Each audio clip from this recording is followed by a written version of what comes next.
Hello, everyone, and welcome back here to a new edition of Super Powered Pop. Super Powered Pop, our entertainment broadcast inside of the Dan Tortora Broadcast Media family. Thank you so much for being with us. With Dan Tortora Broadcast Media, we have Super Powered Pop, our entertainment show, with conversations on TV and movies, Marvel, DC, and so on and so forth, as well as featuring illustrators, writers, actors, and actresses on the broadcast. Of course, under Dan Tortora Broadcast Media, our Where Sports Meets Life show, Wake Up Call with Dan Tortora, our on the road comic book and collectibles show, Comic Book Trails, our relationship show, Two Mics No Filter, and our Disney-centric show, Do Diz with Dan, as well as everything else we do at Dan Tortora Broadcast Media. We appreciate you being here for this edition of Super Powered Pop inside of the Parker Banner Kent and Wayne Studios, PBKW for short. Parker Banner Kent and Wayne is right there for you just outside of Charlotte, North Carolina, about 25 minutes from Charlotte, North Carolina. Parker Banner Kent and Wayne is your comic book and gaming one-stop shop on 21500 Catawba Ave in Suite A in Cornelius, North Carolina. Parker Banner Kent and Wayne, PBKW for short. Let them know that DT sent you or Super Powered Pop sent you. You can see the logo behind me and you can see my microphone there, the green screen, but you can see behind me here, San Diego Comic-Con is the logo here because that's the conversation we're having. I am wearing my shirt that proudly says, I am Iron Man, as we found out some big news at San Diego Comic-Con, that Iron Man is Iron Man, and also Dr. Doom as Robert Downey Jr., who started off the Marvel Cinematic Universe back in 2008 with Marvel Studios' first movie, Iron Man 1, when he started this thing off more than a decade ago. Now as we look to this second piece of things, because I think the way, to me, it was a decade of starting with Iron Man in 2008 and building all the way to Avengers Infinity War and Avengers Endgame, where we saw the death of Tony Stark, a.k.a. Iron Man. And then they were supposed to build from there, but Marvel, in my opinion, Disney and Marvel Studios, whatever was going on behind the scenes or whatever was happening, there was not this same formula, if you will, that Marvel built over a decade all of these characters and gave us this massive event with Thanos. And then it seemed like Marvel was like, wow, we made billions of dollars with Infinity War and Endgame doing so well. We're at the top of the mountain. And now we have to stay here. And we can't ever leave this. So instead of going back to telling stories and building up little by little over time, it's like they wanted to get it all and get the lion's share every single movie that they made. They didn't stay true to some characters. Some storylines didn't make sense. There was a lot of rifts in the multiverse where one person or character could have changed everything. But Thanos with the snap, that, had a ripple effect. You look at Loki having a ripple effect. You look at Kang having a ripple effect, to the characters in the Marvels ripping through the multiverse, to Doctor Strange, to Spider-Man. And so did you really need all of these characters to rip into the multiverse? And, wasn't one of them going to be enough? And if there was that many that were ripping into the multiverse, Scarlet Witch as well, wouldn't that have given us an incursion already? So we'll see how they tell the story, but it seemed like they were trying to do too much, be too big, too fast, and not building the characters like they did. It's difficult to say, okay, here you are at the top of the mountain, you built up all this stuff over a span of many, many years, and now we need you to go and build an entire new era of Marvel Studios and the Marvel Cinematic Universe, and we need you to tell these stories again, get us to know these characters, these new characters, how they interact with the characters we know, and this, that, and whatever, into this new storyline to build it up again for the next decade, and then have a massive cataclysmic event and tell the story of a villain or villains that are working together against our heroes. And Marvel seemed like they weren't following that formula again. It seemed like they detached themselves from it and just wanted the kind of get rich quick scheme, so to speak, and it hasn't been working out for them. I think Deadpool and Wolverine is a good move in the right direction. You can go and watch my non-spoiler review of that on our Superpowered Pop YouTube channel. You can also find it on facebook.com/superpoweredpop as well. And you can find us on social media by going to @superpoweredpop on Facebook, as well as X, the former Twitter, and on Instagram @superpoweredpop. So let's take a look, a gander into what we learned from San Diego Comic-Con. We'll get into the Robert Downey Jr. piece of this, but before we go there, what we learned from San Diego Comic-Con this year, folks, here in 2024. A lot of great stuff.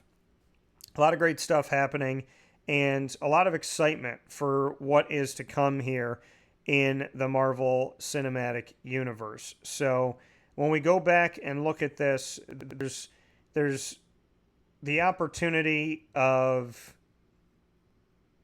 really knowing that with the next movie that's going to be coming out, Captain America 4, a.k.a. Captain America Brave New World, it's the first Captain America film where we will have a new Captain America as the lead, that being Anthony Mackie, who plays Sam Wilson, who is given the shield from an older Steve Rogers. And, you know, when we look at Cap, who is played by Chris Evans, Steve Rogers played by Chris Evans, when we look at Captain America, when he handed over that shield to Sam Wilson, now this is, you know, we saw him in The Falcon and the Winter Soldier. At the end of The Falcon and the Winter Soldier Disney Plus show, we saw the title change, and the Falcon went away, and it said Captain America and the Winter Soldier. So, like I said, this is the first movie that we are going to see a new Captain America take on the mantle in a Captain America movie. He took it on at the end of, well, he was given the shield at the end of Endgame. Then we saw that he gave the shield away, and then he eventually meets with Isaiah Bradley, who's an African American that was given the Super Soldier Serum.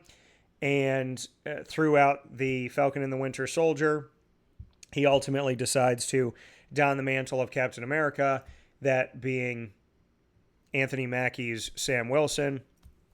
And when he does that, he picks up the shield. We haven't seen him since then.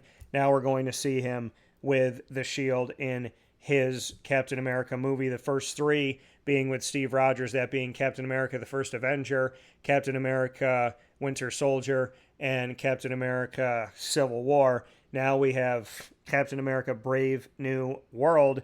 And we got to get some news here, some cool things here. Giancarlo Esposito finally got to announce who he is going to be in Captain America Brave New World. He's going to be playing the King of the Serpent Society, who is Seth Volker, a.k.a. Sidewinder. So who is Sidewinder in Marvel Comics? So we're going to get into who Sidewinder is here so that we can understand this character a little bit better.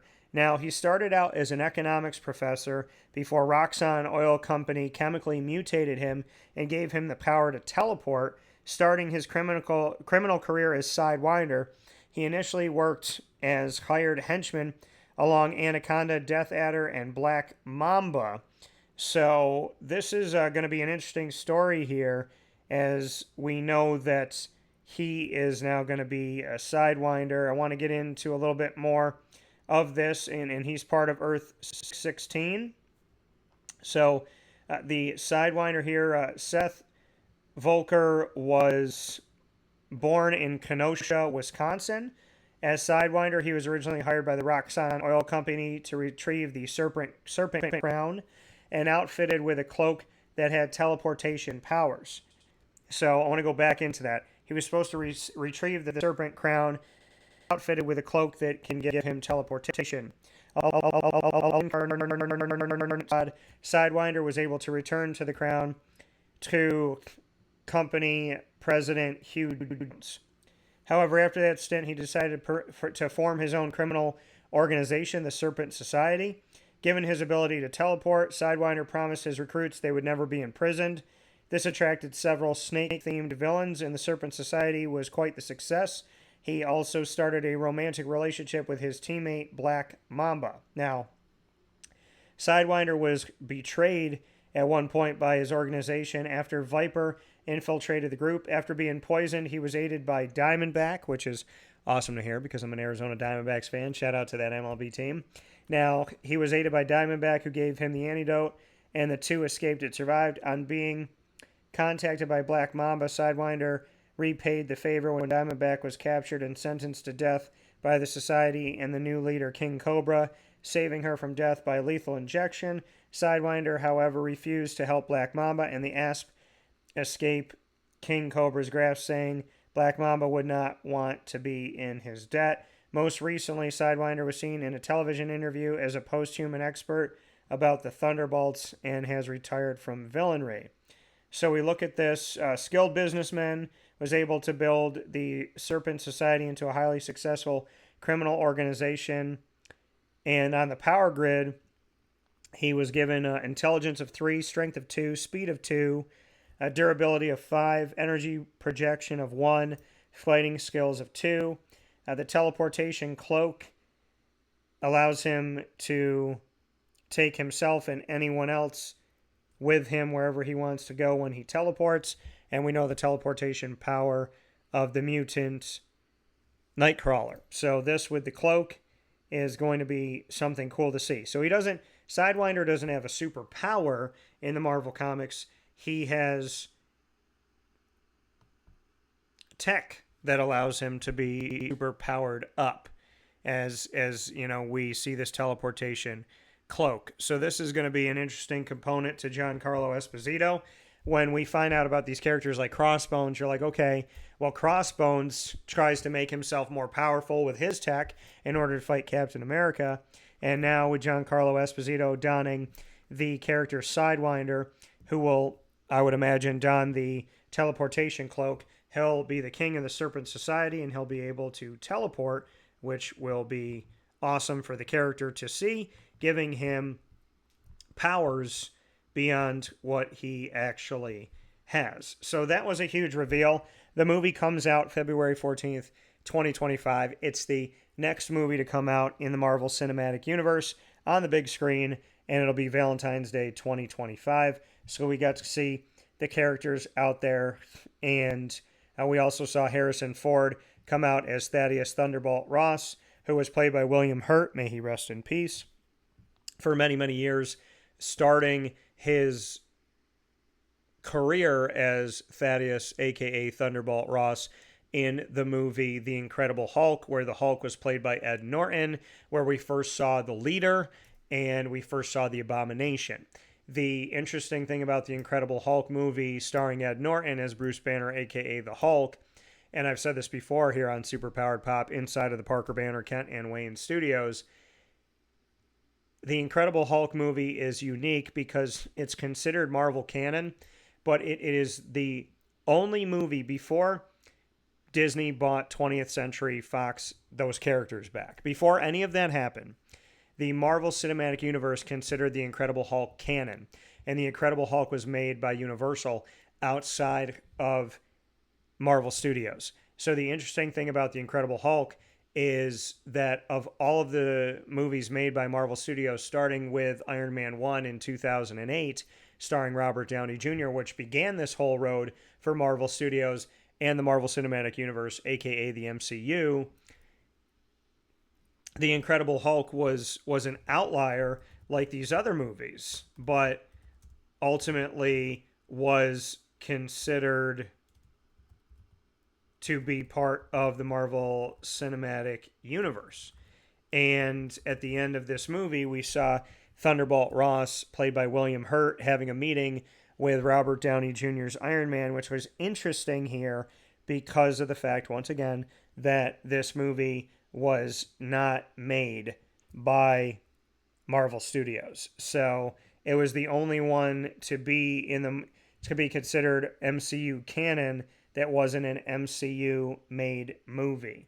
So that to me made it very interesting here how this all worked out, because it was made by Universal and Marvel Studios, I guess in connection to it, I should say. So it was a Universal Marvel Studios connector movie, but it wasn't it wasn't a strict Marvel Studios movie, because if you look at the intro here of this, it was a movie that came to us from Universal and Marvel Studios in conjunction with each other. So Universal getting the first piece there on the title line before anything with Marvel Studios makes this a very unique movie, speaking on the Incredible Hulk, as opposed to the other movies that were strictly made by Marvel Studios.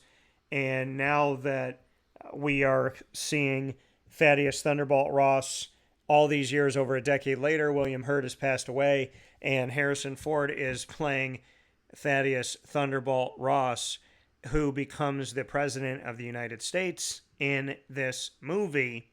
When we see this happen, we are now looking at the power of Thunderbolt Ross as he's grown. We remember the Sokovia Accords and everything he did with Captain America's Civil War. And now as we see the character continue, they make a joke. Sam Wilson makes a joke of when he sees Harrison Ford's Thunderbolt Ross by saying, an interesting new look, still getting used to the new look. And the new look is an ode to the fact that William Hurt was the actor, and the actor's been recast to be Harrison Ford as Thunderbolt Ross, but also talking about the fact that they don't have the mustache. So him saying, Sam Wilson saying, still getting used to the new look, and Thunderbolt Ross saying, they said lose the stash or else you'll lose the election. So it's touching on the fact that the actor has changed who's playing Thunderbolt Ross, but it also stays in the realm of the movie too, saying, William Hurt was known for his mustache as Thunderbolt Ross. Harrison Ford doesn't have one. So it's kind of an interesting way to say two things at the same time. So we got to see Harrison Ford come out, and he got angry like the Hulk, which was interesting because he's going to be playing the Red Hulk. The question is, though, how long is he going to be playing the Red Hulk? Because he's going to be playing it in at least Captain America Brave New World, which is Captain America 4. But Harrison Ford, you ask yourself the question, how long does Harrison Ford want to be in the Marvel Cinematic Universe? He's 82 years old. He just turned 82. He was born on July 13th, 1942. And I am not into ageism by any stretch of the imagination. I think you should do what you love forever. I'm just asking the question of the very illustrious long career that Harrison Ford has had. Is he going to want to play the Hulk until he's in his 90s? Which is funny because in the movie Deadpool and Wolverine, Deadpool looks at Wolverine and says that Disney's going to have you playing this role until you're 90. So kind of funny how that kind of links up to Harrison Ford as well. Other news we got from San Diego Comic-Con for the Marvel Cinematic Universe is there was the first Thunderbolts footage ahead of the 2025 premiere. We also know the Thunderbolts have changed from the logo, which looked like the Thunderbolts the way it was written in the comics. That logo that originally announced the Thunderbolts on the MCU timeline within these last few years had the Thunderbolt name looking like the Thunderbolt name in the comics, the same font. And now it's changed to be a basic Thunderbolts in yellow that has an asterisk at the end of it. And they were asked what the asterisk, when the cast was on stage at San Diego Comic-Con, they were asked what the asterisk means.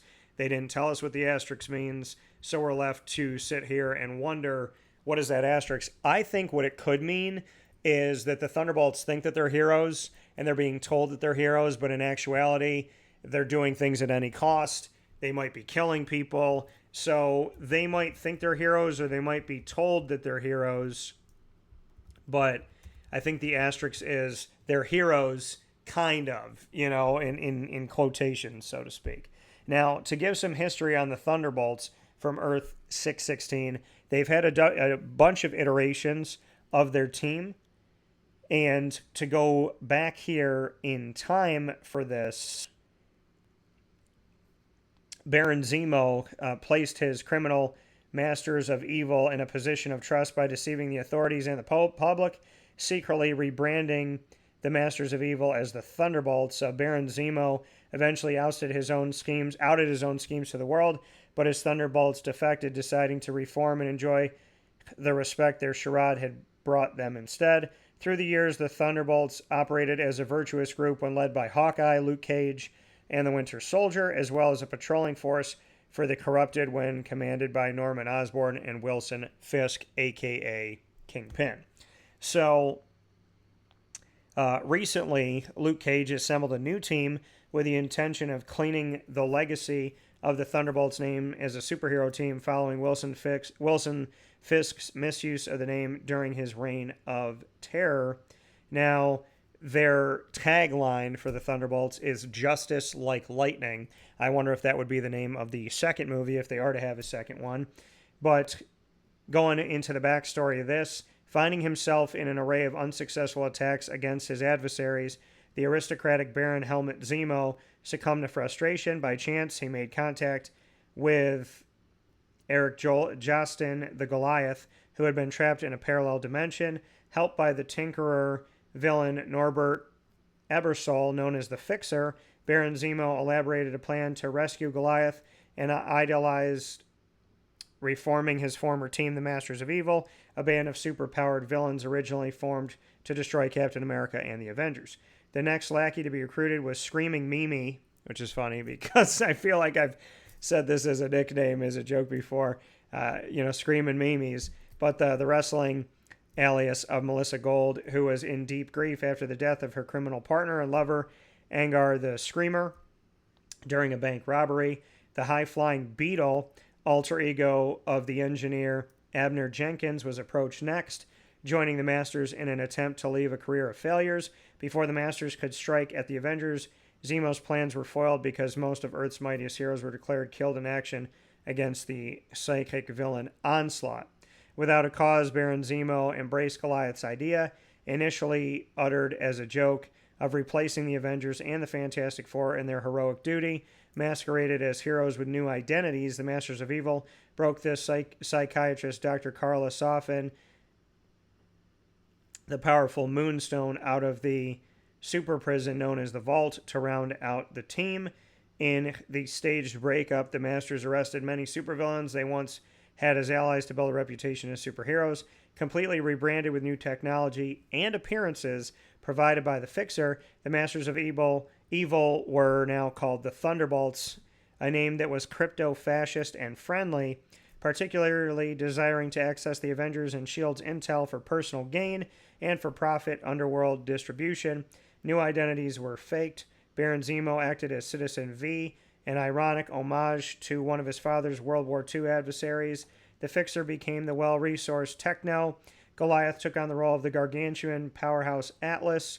Screaming Mimi became Songbird, with alterations to her power set similar to that of the Master of Sound Claw. The Beetle readapted his flying armor and became the human warship Mach 1. Moonstone became Meteorite. The Thunderbolts made their first public appearance when fighting the scavengers known as the Rat Pack in a heavily publicized introduction. They backed themselves by complex lies, instantly gaining popularity since the world lacked protectors. After protecting the Statue of Liberty from their former allies, the Wrecking Crew, the Thunderbolts were cheered by the people of New York City and approached by Dallas Riordan, who offered to be an official liaison between the heroes and the city hall under the mayor's request, and so on and so forth here. So looking at some of these, so that's some of the history here. I'm looking at some other pieces of this. There's a long history of them. They've had a ton of different characters that in Marvel Comics that have been a part of this group. And so, when we look at the members that have been here, there's so many. And obviously, when we look at the movie itself, we know that this is going to be their adaptation of this. I want to look at the creators and appearances here. So let's see. There's been many members And when we look at the Thunderbolts group that's in this movie, this team is going to be comprised of a group that features Florence Pugh as Yelena Belova, who is the sister of Black Widow. So she's the new Black Widow. Sebastian Stan, Bucky Barnes, the Winter Soldier. So he will, or the White Wolf. So he'll be in this. We'll see David Harbour's Alexei Shashtakov, and Alexei is the Red Guardian, who we saw in the Black Widow movie. We saw Yelena in the Black Widow movie. Rachel Weisz's a character of Melina Vostokov is going to be back in this movie. So we're going to see all of Black Widow's family. I feel like there might be a resurrection of Black Widow. I don't know why. Wyatt, that's just a deep thought here. Wyatt Russell is back as John Walker, who they tried to make into the new Captain America. But he murdered someone with Cap's shield, which is not what Cap does. So we're going to see his return. Valentina Allegra de Fontaine is going to be back. Julia Louis-Dreyfus, who is putting this team together, which we've seen her do throughout time here in a bunch of different Marvel titles. Ghost is back. So excited to see Ghost here. Again, Ghost coming to us from the Ant-Man movies and Ant-Man and the Wasp, so a.k.a. Ant-Man 2. So we will see her coming back in here. And so this Thunderbolts movie is a movie that we wondered at one point when they start moving the schedule and whatnot, is this movie going to be made? Are these characters actually going to show up? And Taskmaster is back as well. So Taskmaster, John Walker's Captain America, who is no longer Captain America, to the Winter Soldier, to our new Black Widow, played by Yelena, to Red Guardian, to Ghost, and Julia Louis-Dreyfus, and this Hydra connection. This is going to be a group that some people are going to think maybe are the new Avengers. Obviously, they're not. And that's why I think there's an asterisk here, because I think the asterisk, in my opinion, we don't know what it's going to be yet. It could be many things, but the asterisk to me is symbolizing the fact that Thunderbolts are going to be branded as the new Avengers, a new team to help save Earth. But the asterisk is the fact that maybe they're getting paid to do this. Maybe they are doing some things in a dirty way. Maybe murder is okay. Maybe doing what they need to do at any cost is okay. And maybe there's, some political gain and things that they're doing in the background that would not be something the Avengers would do. So the morality or immorality of the Thunderbolts could be the asterisk, which is a nice way of telling us you think they're heroes, but they're actually not. Like, they're not, but the people within, the Earth 616 don't know it. So it's like the audience knows it, which is why we see the asterisk, but the people that are within Earth 616 don't know it yet. So it's kind of like the asterisk is telling the viewer, us, the secret, without people knowing the secret initially. Fantastic Four, which begins filming very soon here on Tuesday, July 30th overseas.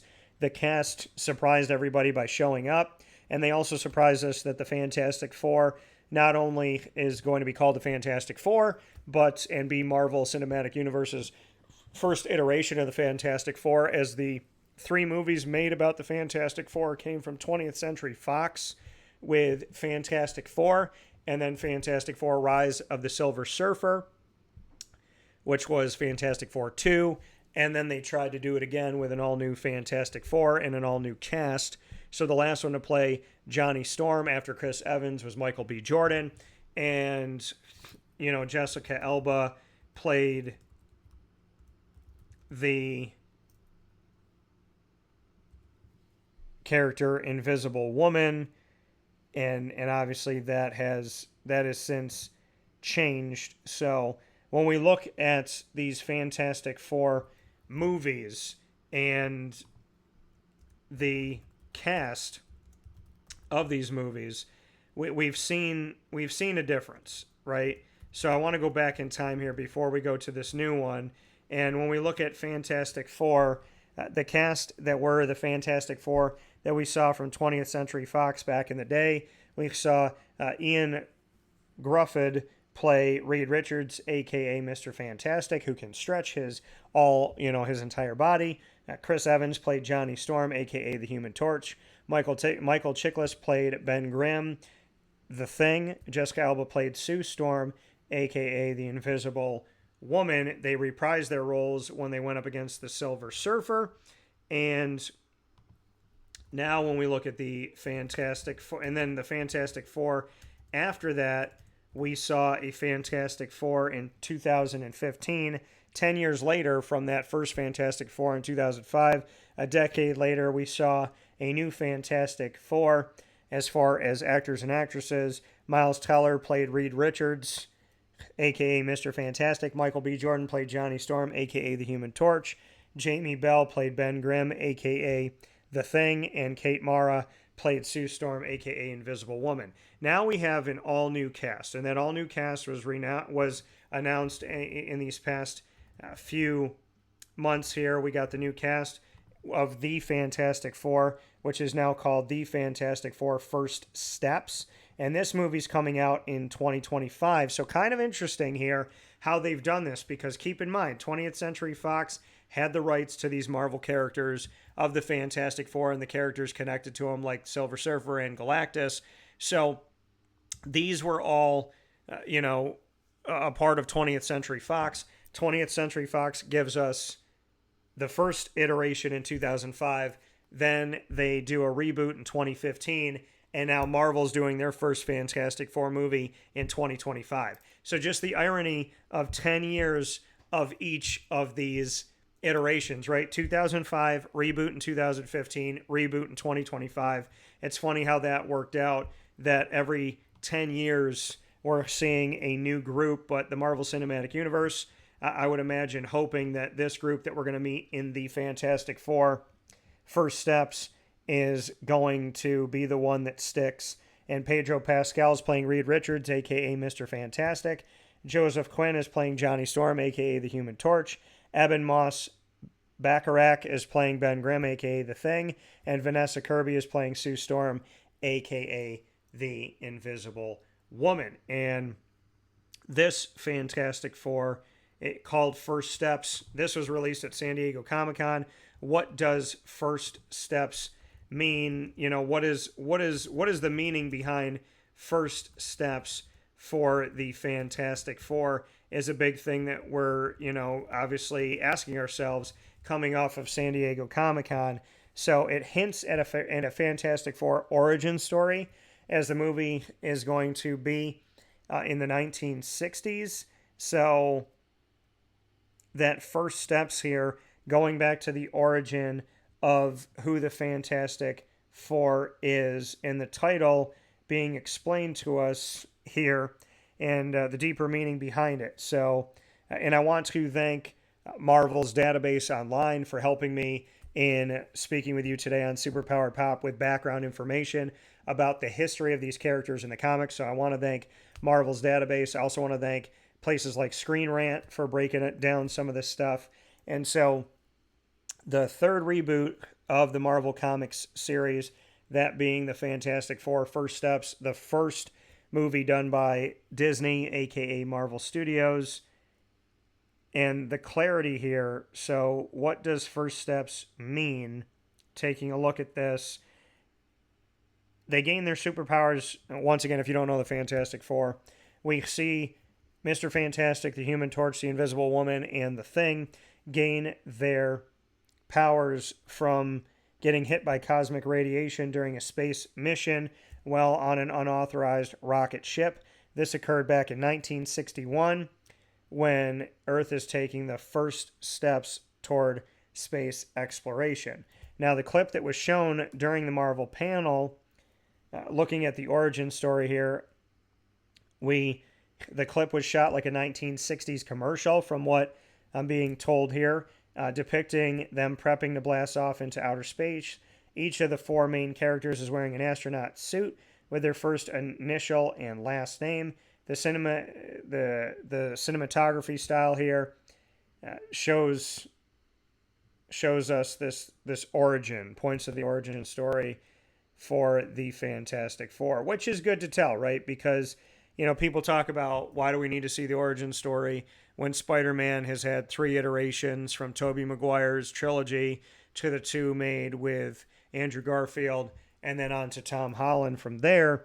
And so they didn't show Tom Holland's origin story really until kind of showing it in the 3rd movie, Spider-Man No Way Home, when Aunt May dies instead of Uncle Ben, giving the great line to Peter, Spider-Man, which goes on and is something connected to Spider-Man forever and ever, and that being with great power comes great responsibility. So looking at these first steps, it's the first steps of maybe this new era of Marvel after finding out post Endgame and, post Spider-Man No Way Home and whatnot, that maybe Marvel took some steps and tripped. So maybe these are the first steps toward a more positive future.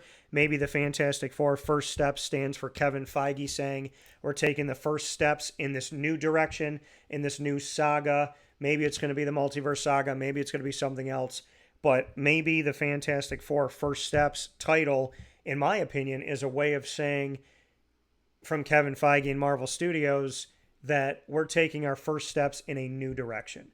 Could also mean the first steps towards space exploration. Could also be the first steps toward this Fantastic Four story.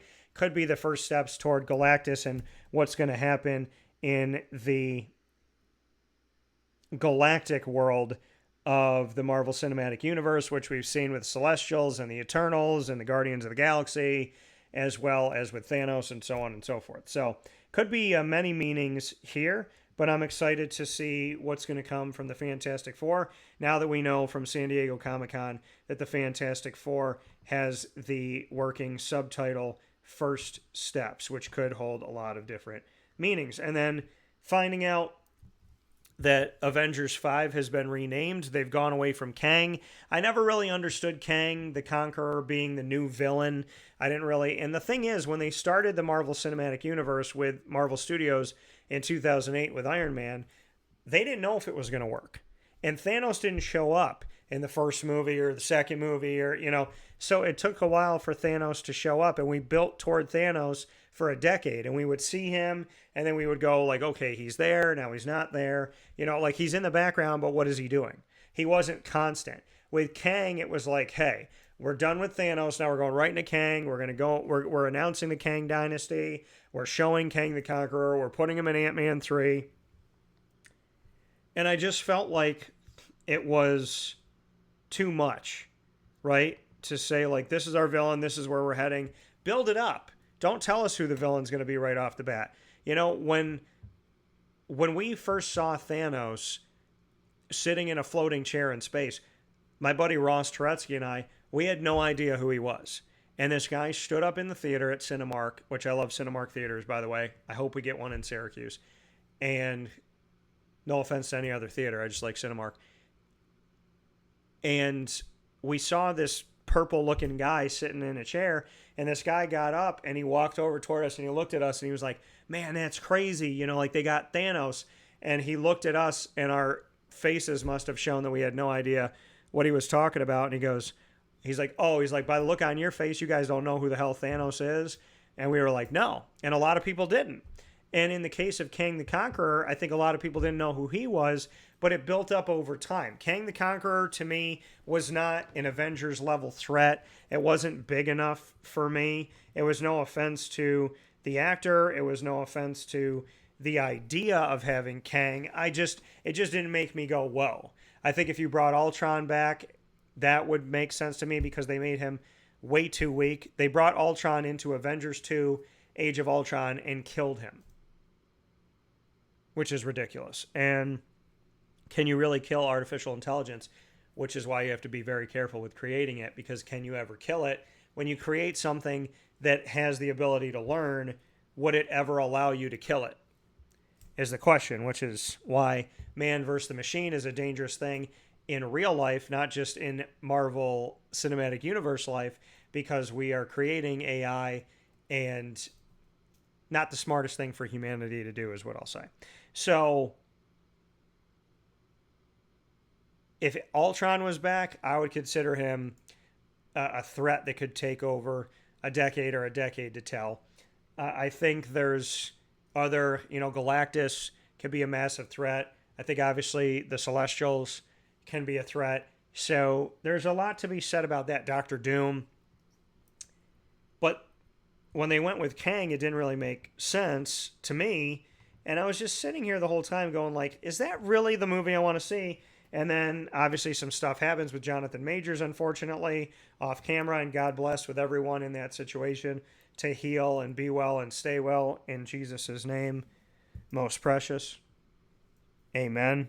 Because beyond being a broadcaster and talking about this fantasy world, I pray that everyone's going to be okay in the grand scheme of things in the Jonathan Majors situation or situations.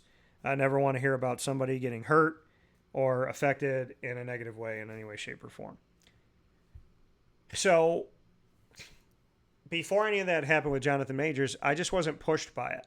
And when I saw Ant-Man 3, a.k.a. Ant-Man and the Wasp, Quantumania, one of the longest names of the Marvel Cinematic Universe, I didn't feel like, Kang was defeated by Ant-Man and the Wasp and Ant-Man's daughter. So I didn't really see how Kang was going to have much meaning. Then you saw him in Ant-Man, and I was like, okay, what is his threat? And then everything happened with Jonathan Majors, and they fired him from Marvel, from Disney. So the unfortunate situation in real life breeds the fact that Avengers 5 needed to tell a new story. And luckily for Marvel, in this weird way of doing things, because Marvel's multiverse saga hasn't really been working out, and the storytelling hasn't been great, and some of the character development hasn't been great, and the forcing of certain things on us that have nothing to do with the movies and the characters hasn't been great, outside of Black Panther, Wakanda Forever, and Guardians of the Galaxy Volume 3, and Spider-Man No Way Home, and whatever. We've been in a place where we've been in need of a new direction. And so with Jonathan Majors being let go, and them looking at Avengers 5 and saying, okay, are we going to even tell the Kang story? Do we want to recast Kang? It gave them an out. When they fired Jonathan Majors, which, like I said, unfortunate situation for everybody involved, when that happened, it opened the door for Avengers 5 being something new, something different. With the multiverse saga not going that well, it opened up the door for something new, something different. So in a weird way, in the losing of money and losing of viewers and people being confused by the multiverse saga, it worked in the favor of Kevin Feige and Marvel Studios to get rid of Kang Dynasty as Avengers 5 subtitle, and to build a new story. And that new story is Avengers 5, a.k.a. Avengers Doomsday. And we found out that playing Doctor Doom is none other than the person that started the Marvel Studios run, and that being Robert Downey Jr. Now, the question is, how can we have Robert Downey Jr. back, and how can we have him play Iron Man and be Doctor Doom? Well, in the multiverse, Robert Downey Jr. doesn't have to be Tony Stark. That actor, whoever he's playing, he could be anybody. Like we've seen some things in different movies. I almost gave something away from Deadpool and Wolverine. In every universe, okay, think about it. In the Spider-Verse, Spider-Man is Tobey Maguire.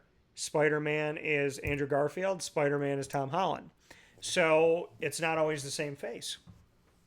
Robert Downey Jr. in that respect, just because that's our Tony Stark in one world doesn't mean it's our Tony Stark in another world.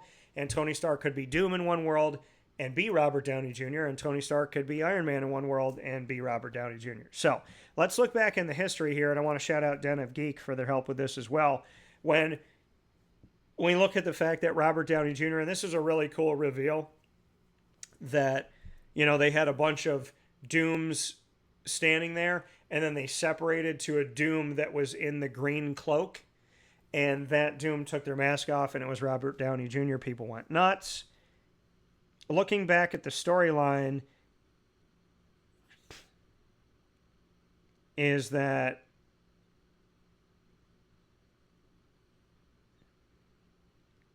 this return for Robert Downey Jr. could provide for us some connection to the comics. Now,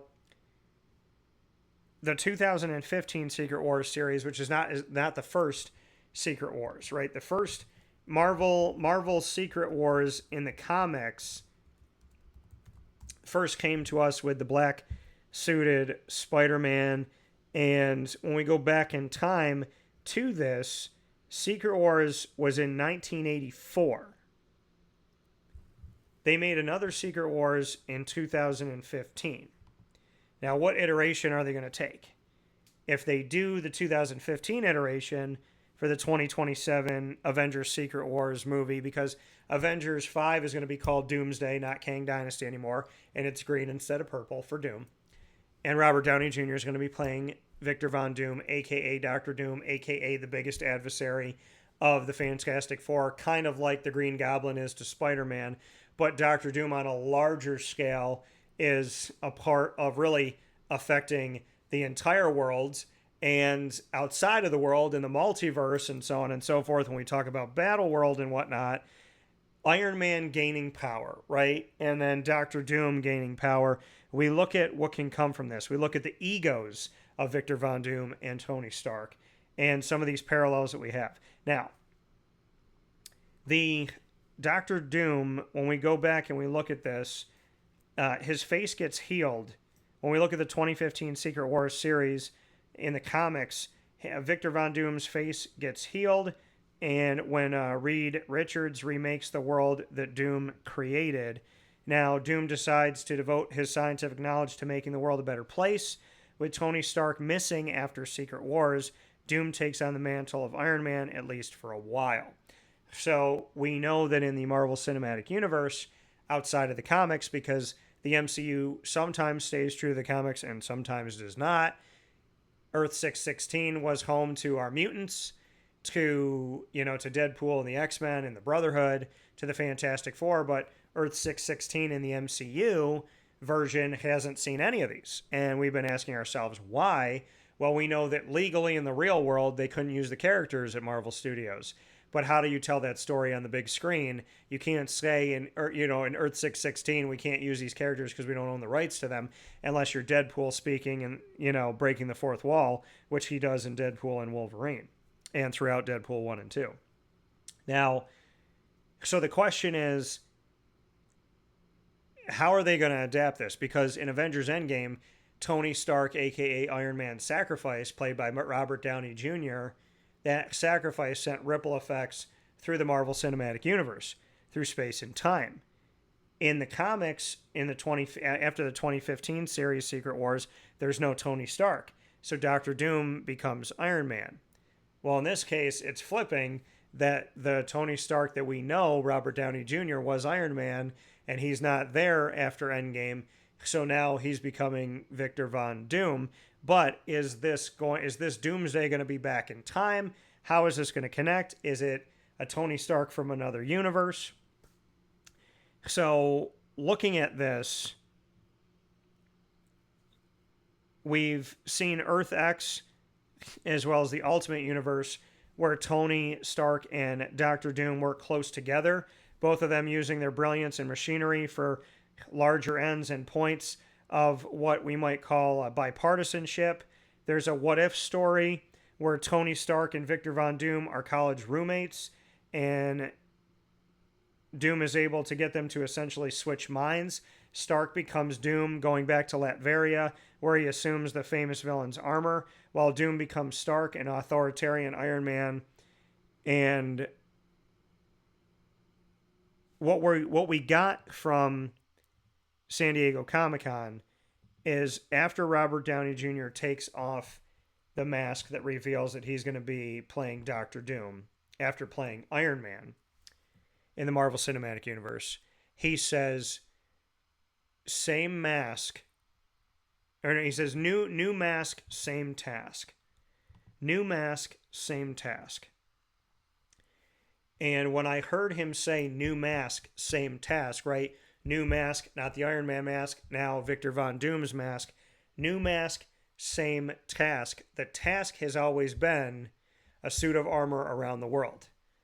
It's how we got Ultron. It's how we got artificial intelligence, which bred life to Vision, and Vision falling in love with Scarlet Witch and her with him, and then him dying at the hands of Thanos in Infinity War bred life to Scarlet Witch and the darkness of the Darkhold and Doctor Strange in the Multiverse of Madness, which ripped a hole in the multiverse with Spider-Man and so on. So, all of these things that have gone on really stem from Iron Man's mistake. That task of a suit of armor around the world. He means well in protecting, but new mask, same task. So now as Victor Von Doom, is he seeing these incursions and saying to himself, we need to bond these worlds together. I'm going to create Secret Wars. I'm going to take these characters from all different universes and put them on the same planet, and then I'm going to make this planet, I'm going to essentially take Battle World and take the best of the best from all these places, put them together and create a new world so that we never have to go through this again. When you look at the greater story of all of this, the new mask, same task begs the question, is this the Tony Stark that we've known from the beginning, from 2008? Did he somehow not die? Now keep in mind, we didn't see his body. We just saw proof that Tony Stark has a heart, which was his original arc reactor, which was given to him by Pepper Potts, the love of his life, as a joke, but also letting Tony know you're more than just a billionaire philanthropist. So, playboy, and so on. So we never saw his body. And if my mom taught me anything from me growing up watching General Hospital after school, if you don't see the body of someone who dies, they're never really dead. And even if you see their body thinking that they died, they're never really dead. We never saw Tony Stark's body. So that's a question that I have. Did someone find a way to resurrect Tony?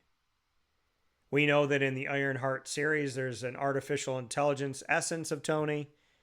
Is Tony ever really gone?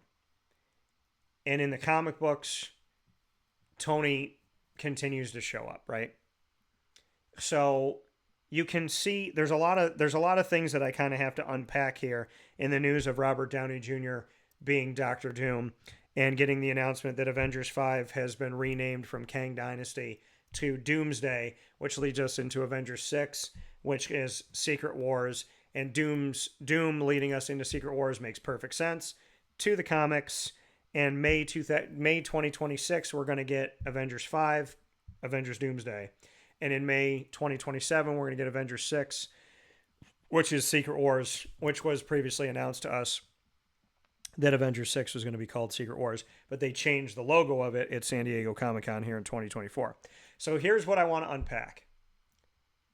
We never saw Tony's body after he died in Endgame.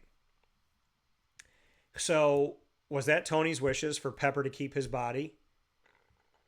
Did Tony have a plan of, let me die to, affect the world or whatever, but did he have a contingency plan that he told Pepper of, this is how you resurrect my body, this is the artificial intelligence that I can become, whatever it is. So when Tony died, did he tell Pepper, keep my body, keep my brain? Did he, because Tony sounds like the type of guy that would want his body on ice. He sounds like the type of guy that would say, I'm going to have a contingency plan to my death where I could somehow resurrect myself, right? I'm going to use technology to bring myself back to life. So that's something that's in my mind, is maybe this is the Tony Stark. Maybe he foresaw, like he did with Thanos, maybe he foresaw Doctor Doom. So there's that storyline. that Tony's body was never buried after Endgame, and that Pepper has his body, and that essentially there's a plan to bring Tony back through Tony's technology, because Tony seems like the type of person that even in his death would have a plan to stay alive, because he never said die. Ever. So that's one thought. Another thought is that in another universe, Tony Stark becomes Doctor Doom. And in this new mask, same task, his suit of armor around the world makes him bloodthirsty for power. He leans more into his ego. He never meets the Avengers, never becomes friends with the Avengers, and he goes a different route. Because we know that Tony has made bad decisions with Ultron in the Marvel Cinematic Universe. In the comics, Hank Pym, the first Ant-Man, helps us to have Ultron. But when we go back and we look at Tony Stark, and we're saying the Fantastic Four First Steps movie is going to be in the 60s, and we're going back in time, we're going to a different universe. We're going to, not only are we going back in time, but we're going to a different universe. We're going to a New York City. Does Tony Stark become Doom there? Or is Robert Downey Jr. playing Victor Von Doom, who essentially becomes Doom, and he sees what Galactus does to his Earth, and so instead of becoming Iron Man and instead of avenging things, remember the line that he said in Avengers Endgame. He said, we're the Avengers, not the Prevengers. That we only respond to things after they happen. We don't preempt them. So is this Robert Downey Jr. that we see as Victor Von Doom, is he in Doomsday going to see a planet annihilated by Galactus and say to himself, I'm going to be the pre and not the Avenger. I'm going to be the Prevenger. This is a different Tony that wants to show the might, wants to be prepared, and is willing to use technology at all costs, willing to kill and willing to go beyond the Iron Man that we know. Because remember, when we look at Iron Man, he has the ego, he has the money, and he's not somebody that likes to hear no. And even when he's wrong, he still would struggle with that, right? With Ultron and the suit of armor around the world and fighting with Cap at Endgame saying, you said if we lose, we're going to do that together too, and you weren't there and whatnot. So are we going to see Robert Downey Jr. play a Victor Von Doom where he essentially is, whether he's Tony Stark or Victor Von Doom, are we going to see his planet destroyed and then he decides, okay, you know what? I need to be powerful to a place where I can handle a Galactus. I need to be prepared for what's to come. And because his world was killed in his universe, and now he's maybe universe jumping, that he understands incursions, he understands what could happen, which eventually leads us to Battleworld, and our Robert Downey Jr. playing Victor Von Doom, a.k.a. Dr. Doom, after seeing his planet annihilated by Galactus, does he go and create Secret Wars to bring all these characters together, villains and heroes, in order for the opportunity to have the most powerful team to go up against a Galactus or another universal threat? So somebody who, like Iron Man, doesn't think he's wrong because he knows that he means well, but exerts himself to a place, builds himself up to a place where he's playing God, essentially. So this begs a lot of questions. But like I said, Avengers 5 now being called Avengers Doomsday, and Avengers 6 staying Avengers Secret Wars, but getting a new title look with the font. The other news that we got is that the Russo brothers are back, and that the Russo brothers will be bringing us Avengers 5 and Avengers 6. They're the ones that brought us Avengers Infinity War and Endgame. They did a tremendous job, so I think the fans would pick the Russo brothers, and Marvel and Kevin Feige and Disney picked the Russo brothers. They said yes, and they're going to be back for Avengers 5, which is Avengers Doomsday, and Avengers 6, Avengers Secret Wars. And these movies are going to bring a lot to the table. So when we look at the updated MCU timeline here as we move forward from 2025 on, it's going to be interesting here to understand where we're at, right? So as we're looking forward from this, before we get to Doom and before we get to the world of the Secret Wars, where are we right now? Right? Where is the slate for the MCU? So the new MCU slate moving forward here, where is that going to put us? And because the first thing is that we just got Deadpool and Wolverine, right?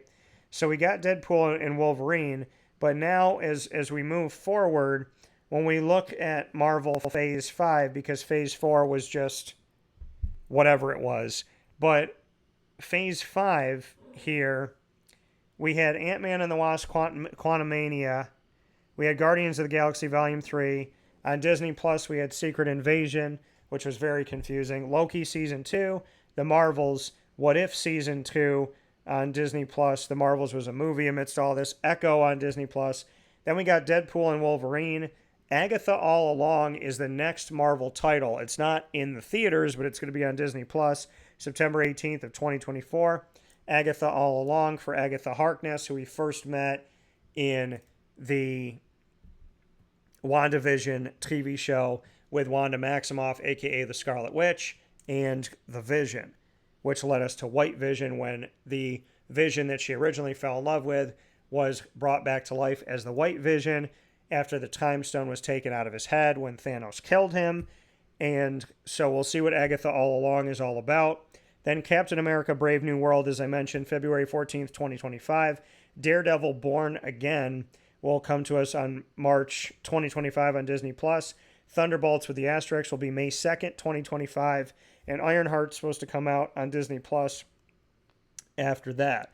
So we have a road of Captain America Brave New World. Could bring us back. It's going to give us the leader, who we haven't seen since the Incredible Hulk back in the day. It's going to give us maybe the Abomination again, who we saw in the Incredible Hulk, where Ed Norton was Hulk before Mark Ruffalo, but it's considered canon. Just we have to forget that Ed Norton was the Hulk and not Mark Ruffalo. So we've seen the Abomination in She-Hulk. Will he be back for Brave New World? We know that the leader will be back for the first time in over a decade. We know that Red Hulk is coming. So there's a lot of things with that. Isaiah Bradley, my prediction is that he takes a needle and extracts blood from his body and injects it into Sam Wilson. So Sam Wilson's not only the new Captain America, but he gets the super soldier serum from Isaiah Bradley. That's my prediction. And then we're going to lead into the Thunderbolts and this, group that's parading as heroes, but not really heroes. We'll see what that looks like. And the Red Hulk, Thunderbolt Ross, obviously they're called the Thunderbolts. So I would imagine Red Hulk is going to be leading this team of new superheroes, because remember, in the preview to Captain America Brave New World, Harrison Ford's Thaddeus Thunderbolt Ross says to Sam Wilson, who's the new Captain America, he says, "Work with me, Sam." And he says, I want to have Captain America, like he wants to connect Captain America to the United States government once again. He wants to try it all over again. So I think that this is a failed attempt by Thunderbolt Ross, that him and Sam Wilson's Captain America, they're not going to work out. So then he becomes the Red Hulk, and then he creates the Thunderbolts, which has their own Captain America who took the super soldier serum. And so that, to me, I think Brave New World is going to lead us right into Thunderbolts. And I think President Thunderbolt Ross, is going to have things not work out with Sam Wilson's Captain America. and he's going to say, you know what, screw the Avengers. This isn't working out. It didn't work out before. It didn't work out with the Sokovia Accords. It didn't work out in Civil War. It's not working out with the new Captain America. I'm going to form my own team. That's how I think we're going to have a connection to see Thunderbolt Ross. I think there might be an end credit scene of the Red Hulk bringing the Thunderbolts together. And then from here, we're going to move ourselves into the Fantastic Four. And from there, we'll be going into Doom and maybe Galactus, maybe Silver Surfer, which leads us to Secret Wars. Now, keep in mind, Secret Wars is only 3 years away, right? Not even 3 years away, because we're past May 2024. So less than 3 years away, there's a lot of story to be told. There's a lot of reasoning to come about of why do we need Secret Wars. We already know the White House is going to be destroyed in Brave New World. We already know that the president being the Red Hulk is going to be an issue for Congress and the United States of America, as well as the rest of the world, saying not only does the United States have weapons of mass destruction, their president is a weapon of mass destruction. So I think that that's going to put the world on edge. And while the world is on edge of America versus everybody, there's going to be things happening outside of Earth itself that are going to be attacking. So you're going to have America versus everybody, and then you're going to have these Galactus type figures against the world. So you have them against the world against itself, and a lot of fights on different fronts that are either with feet on the ground or, you know, beyond simply Earth, beyond Earth 616, you know, in the multiverse in general. So I think seeing the president become Red Hulk, seeing these new Avenger-style characters in the Thunderbolts, I think America versus everybody is going to really put the world on edge to World War III. And on top of all of that, you got the world fighting itself, imploding from within, and then you have Galactus wanting to eat it.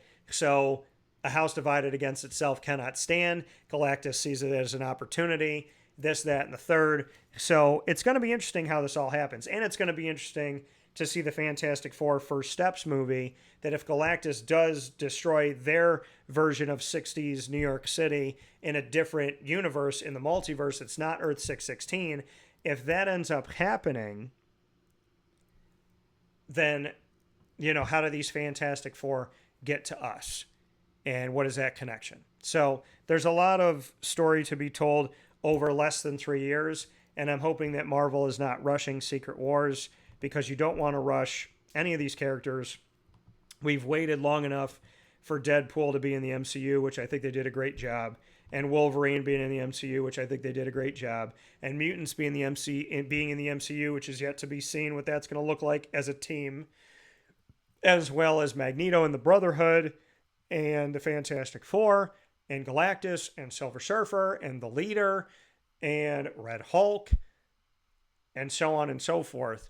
You know, and maybe Hulk versus Wolverine. What is all this going to be?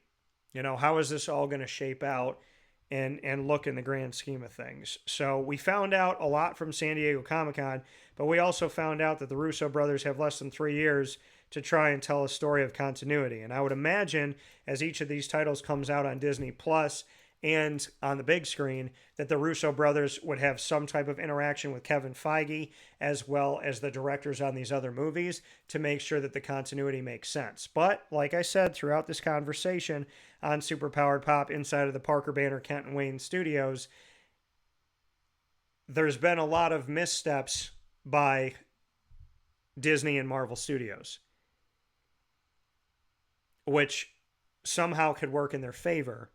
I believe it can, with Avengers 5 going from Kang Dynasty to Doomsday, with Robert Downey Jr. returning, with the multiverse breeding something positive with Robert Downey Jr. returning, as well as these different characters that are coming in to tell these stories.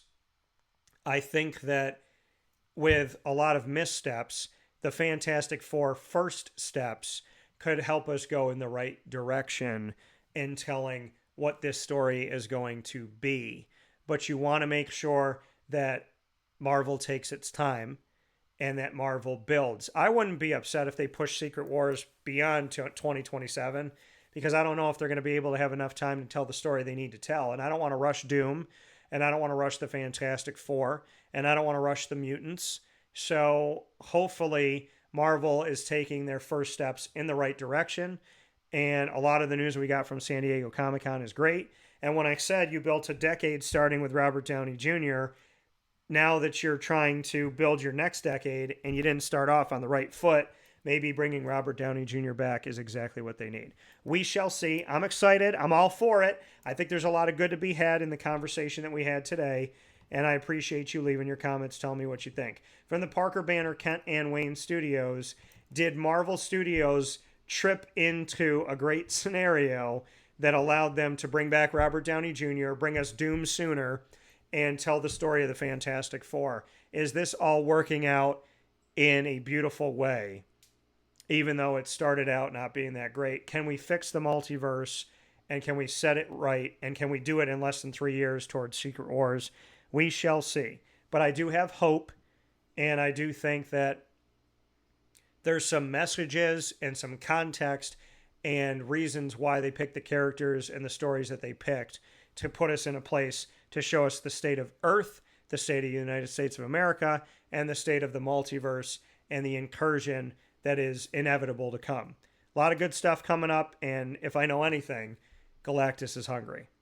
So from San Diego Comic-Con's news that we got to share with you, I look forward one day to get out there. But in the meantime, I got to watch it like everybody else to see the news, and I wanted to share it with you in this edition of Superpowered Pop from the Parker Banner Kent and Wayne Studios, PBKW for short. Parker Banner Kent and Wayne, giving you everything you need in your comic book and gaming world, old comics, new comics, those nostalgic comics that you're looking for, as well as awesome gaming opportunities and ways to build through your imagination in comic books and games. Thanks to Matt Milburn and his entire team and his family at Parker Banner Kent and Wayne, just outside of Charlotte, North Carolina, on 21500 Catawba Ave.